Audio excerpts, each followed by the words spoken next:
Greetings and happy holidays, everybody. My name is Ben and welcome back to the bench for another episode here on our 12 Sprues of Kit-mas. I went ahead and took the last couple of episodes off just because, well, I needed the break, but now we are back. So let's go ahead and dive into day number 8. As you can see, we completed the very first row here. We're almost done with the second row. Then we just have one more row to go. Let's go ahead and grab a poker here, poke on through this. Go ahead and draw, see what we have in store for us. Last time we built the P51, which was a lot of fun, so let's see what we have in store for this episode. Fish around in there, and we've got the label. Looks like we are going to be building, oh, very cool, the Academy P47D Razorback. This is the other Academy kit that I was thinking might be kind of fun to go ahead and build. So let's go ahead and grab the box and see what the parts look like. Now, the P51 and the Stuka, both by Academy, were excellent kits. I had a lot of fun with those, great detail, really, really nice part fit. So I'm hoping that this kit is going to be the exact same way. Everything's going to go together beautifully and that we won't have any major issues. Seems to be a typical Academy box though. We've got our one poly bag, we've got our decal sheet here, and we've got a couple of extra pieces of paper,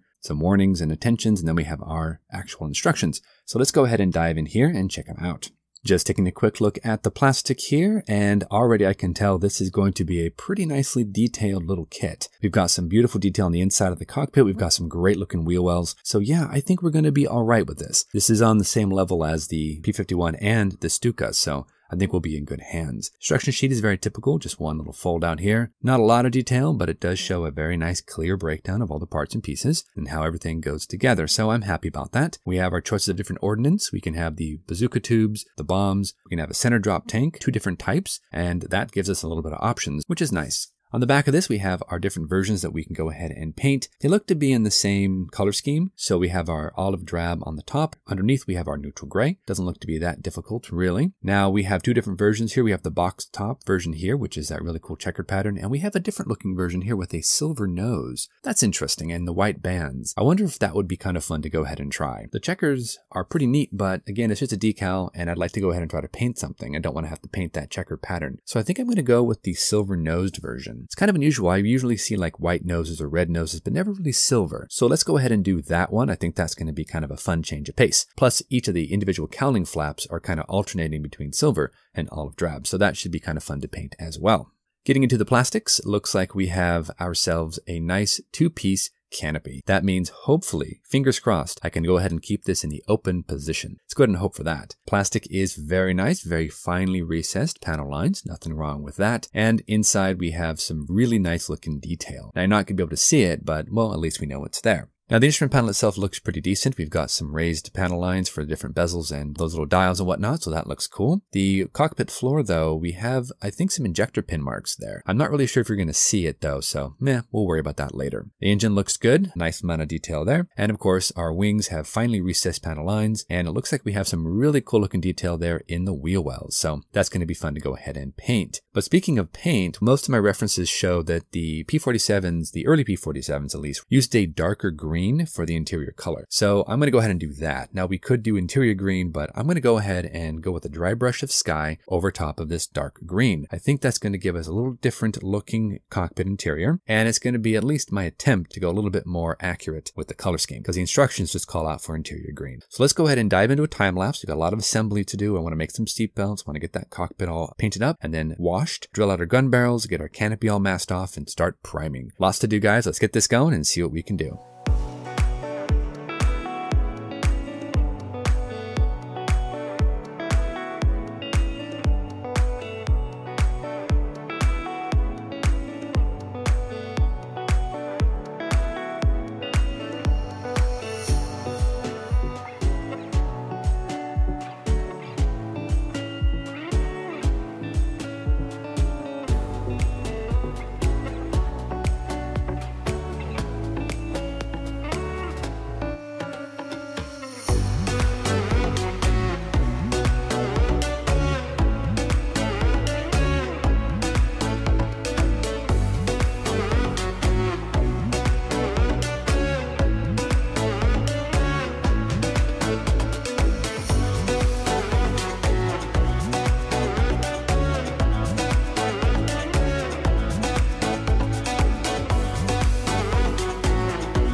All right, everybody, our P47 is nicely primed in white Stynylrez primer. I love that stuff. And we're going to go ahead and now jump into some pre-shade. And we're going to go ahead and pre-shade everything with NATO Black. And then we're going to come back and then we'll start doing some painting with Vallejo USAF Olive Green. And we have our neutral gray by Tamiya for the lower surfaces. So that should be pretty interesting. Then we have to do our silver detail painting, white stripes, and then of course around the cowling, and then get this thing gloss coated. So back into that time lapse, no rest for the wicked. Let's keep this moving.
With everything nicely gloss coated, the P47 is really starting to take shape. We've got our silver cowling, we've got our alternating silver and olive drab cowling flaps. We have that really cool looking yellow zinc chromate primer in the wheel wells and around the cowling, so that's pretty awesome. I really like how this one's coming together. So now we have to go ahead and move on to some touch-up painting because the canopy rails have to be silver. We have to do some weathering, some decals, some ordnance, flat coat, all that good stuff. Speaking of decals, I noticed something unusual. We have 2 national markings on the lower part of the wing. Usually I've only seen one, kind of like the top of the aircraft, but for some reason the decals show 2. So we're going to roll with that. We're going to go ahead and push forward and get this thing all finished up. Let's do it.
All right, everybody, we are back, and after a little bit of work here, we have finished off our P47, and I gotta tell you, this was such a fun kit, guys. Let's go ahead and pull it out here, and I'll show you what we came up with.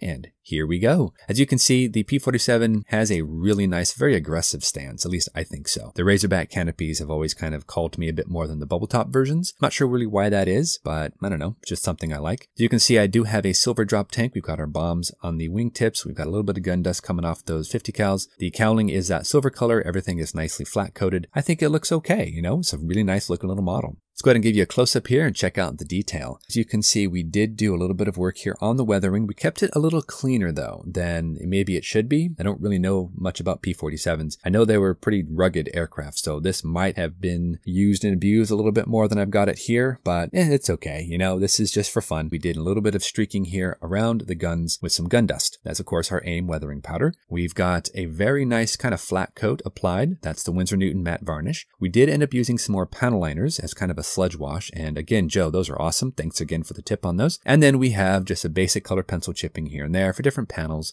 The underside of the aircraft, a little dirtier. That was by design, because I'm assuming that's where all the dirt and dust would be kicked up on those runways. And we got our drop tank and we got our bombs on it. So I think we are ready for the display case. Now, my only issues with the kit really were in the cockpit, and that was just because the instrument panel was actually a lot lower than I think it should be, and the gun sight, not the greatest. So with a little bit of alteration to those, I think you'd have a really sweet looking little 1/72nd scale kit, so I'm happy with it. And for weathering, of course, I went back to those AK panel liners. I like the effect that I achieved. It's not too stark, but also not too subtle. I think it's right in the middle, so I like that. And of course, we have our silver drop tank. Now, the instructions call out for neutral gray, but I saw some references that showed silver tanks, so I just went with that. We did have an opportunity to use new paint. This is the MRP line. This was awesome paint. It thinned out well with isopropyl. It sprayed very, very smoothly, and we used those for the wheel wells, the tail wheel, and the cowling. So we are looking pretty decent here, guys. We are done with day number 8. We'll be back next episode with day number 9. So until then, you know the drill. Go out there, get yourself some bench time, have some fun, build something cool, and we'll see you back here on the next episode of the 12 Sprues of Kit-mas. Thanks so much, guys. Happy holidays, and we'll see you soon.